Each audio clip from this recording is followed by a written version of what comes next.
J'ai également inscrit une série de fouriers très complexes sur le tableau du couloir principal. J'espère que l'un de vous pourra la démontrer avant la fin du semestre. Cette personne aura non seulement droit à ma plus grande estime, seront consignés par écrit et son nom apparaîtra dans l'illustre MIT Technology.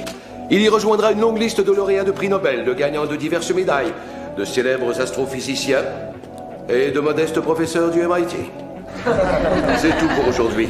Alors que tous l'étudiant se creuse la TTE sur le problème, un jeune agent d'entretien nomme Will est attiré par l'équation, inscrite au tableau. Voyant qu'il n'y a personne autour, il prend une craie et commence à calculer toute vitesse. Le lendemain, le professeur et ses étudiants passent dans le couloir et découvrent quelque chose d'incroyable. En une seule nuit, ce problème extrêmement difficile a été résolu. Mais pendant le cours, personne ne se levait pour l'admettre. Le professeur décide alors de lancer un nouveau défi mystérieux. Il crie un problème encore plus difficile au tableau. Toutefois, nous avons conféré entre collègues et il y a un problème sur le tableau en ce moment que nous avons mis plus de 2 ans à démontrer. Qu'on se le tienne pour dit. Il est vrai que le gant a été jeté, mais le corps enseignant l'a relevé et l'a relevé avec vigueur.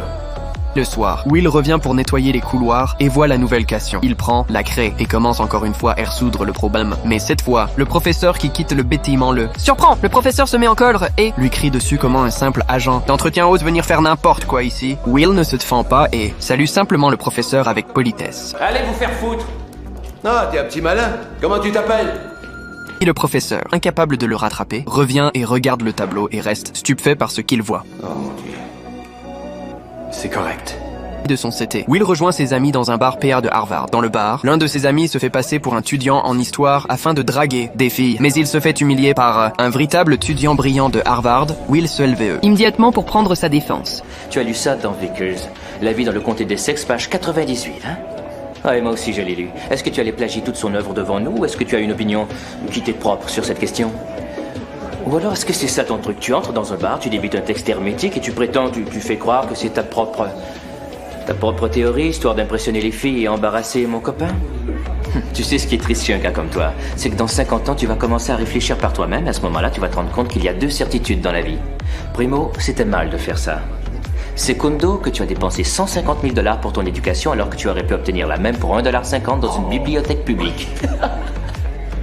Ouais, mais moi au moins j'aurai un diplôme. Par contre, quand on ira au sport d'hiver, toi tu serviras des frites à nos enfants dans un resto minable. Ouais, peut-être bien. Ah, mais moi au moins je serai original. La performance impressionnante. De Will attire aussi l'attention d'une jeune femme, qui lui laisse son numéro de téléphone, et pour Tresser de dormir tranquille ce soir, Will va également dire bonjour très gentiment au GNI de Harvard. Est-ce que t'aimes les pommes? Ouais. Ouais. Son numéro de